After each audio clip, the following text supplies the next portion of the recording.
Bu videoda sizi virtual olarak Laplandiyaya aparıram. Helsinki şəhərindən avtobusa 25 euro verib 11 saat yol gedirik və gəlib çatırıq Rovaniemi şəhərinə. Laplandiya sadəcə böyük bölgə ərazisinin adıdır. Bu şəhərin adı isə Rovaniemidir. Bura Finlandiyanın ən uzun çayı Kemijokidir. Gördüyünüz bu çay qışda donur, insanlar üzerine çıxıb gəzir. Bu gördüyünüz körpünün adı Lumberjakdir, Rovanieminin simvollarından biri hesab olunur. Şəhərin mərkəzində isə müxtəlif aktivite turları tapa bilərsiniz. Məsələn, haski və marallarla xizər sürmək istəsəniz, qiymət 200 manatdan başlayır. Normalda bura qarda gəlmək lazımdır, çünki qar olmayanda heç bir aktivite olmur. Rovanieminin ən məşhur muzeylərindən biridir. Bu muzey 1992-ci ildə açılıb, girişi 20 eurodur. Əsas girişi yuxarıdadır, lakin mənə maraqsız gəldi deyə girmədim. Ən çox görmək istədiyim yerlərdən biri də Santa Claus kəndidir. Rovaniemi şəhərindən 8 kilometr aralıdadır. Avtobus 4 euroya aparır.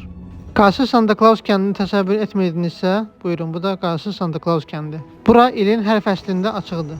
Yəni yayda da gəlsəniz Santa Clausla görüşə bilərsiniz. Bura Santa Clausun evidir. İçəridə Santa Claus və yeni ilə aid alış-veriş edə bilərsiniz. Və ən əsası Santa Clausla görüşə bilərsiniz. Burada maral dəriləri, Santa Claus geyimləri və maral ət satılır. 200 qramı 9 eurodur, 18 manat. Buraya isə Santa Clausun otağına gedən yoldur. İştiniz görürsən.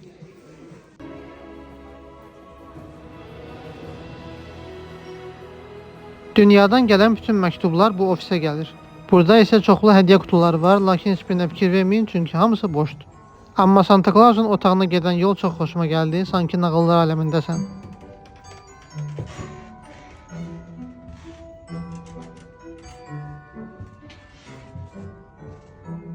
Kimə deyə gətirim?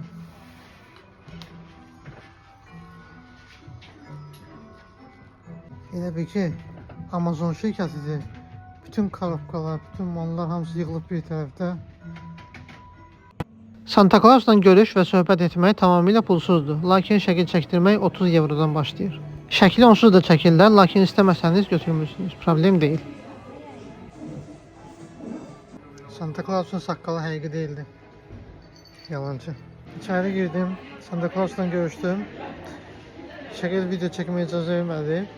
Bura isə kəndin xəritəsidir, biz isə buradayıq. Laplandiyaya gəlməyimin əsas səbəbi şimal işıqlarıdır. Deyəsən bu günlər mənə görməyə qismət olmayacaq, çünki hava buludludur. Bura isə kəndin məşhur oteldir. Gecə burada uzanıb şimal işıqlarını seyr edə bilərsiniz. Gecəsi 700-800 manatdır. İndi isə gəldik şimal marallarını oynamağa. Giriş 19 eurodur. İçində maralları bəsləmək və məzələnmək, şəkil çəkdirmək olur. Buradakı marallar tamamilə qorxusuzdur. Heç biri insana hücum etmir. Lakin meşədə qarşınıza sahipsiz bir maral çıxsa, o zaman təhlükə yaşaya bilərsiniz. Qorxduqları üçün və balalarını qorumaq üçün sizə buynuzları ilə hücum edə bilərlər. Arasında ən ivnəsi budur. Və onu da deyim ki, maralları sığallayan kimi əriyirlər. İnsan əl dəyən kimi o saat yuxuya gedirlər. Buna baxın. Getdi. Bugünə qədər maralların buynuzlarının tamamilə sümükdən ibarət olduğunu bilirdim. Amma elə deyilmiş. Kameraya bak, kameraya bak. Oraya bak. Bir nəfər yatıb. Neysə, marallarla sağollaşıb qayıdırıq hostelimizə. Burada gecə saat 12-dir. Meşənin içindən gedə-gedə çatırıq hostelimizə. Rovaniemidə tapacağınız ən ucuz hostel budur. Mənim kimi dəlli edib 1700 kilometri şimal işıqlarını görmək üçün gəlmişsinizsə və belə bir şey görməmişsinizsə üzülməyin. ChatGPT-yə girirsiniz, yazırsınız ki, arxa fonu şimal işıqları kimi düzəlt.